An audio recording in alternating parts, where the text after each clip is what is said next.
Python වල for එකක් තමයි මේ මම ටයිප් කරන්නේ.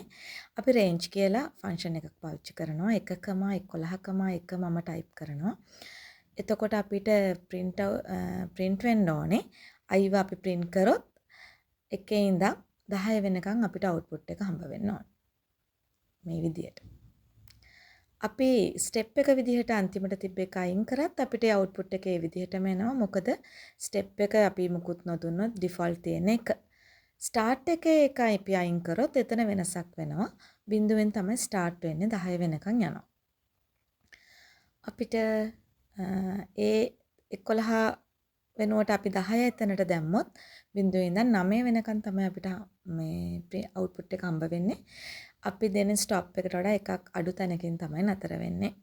අපිට වාර 10ක් hello print කරන්න අවශ්‍ය නම් i වෙනුවට අපි hello කියන text එක එතෙන්ට දැම්මා. බිඳුවේ ඉඳන් 9 වෙනකන් වාර 10ක් hello print වෙනවා.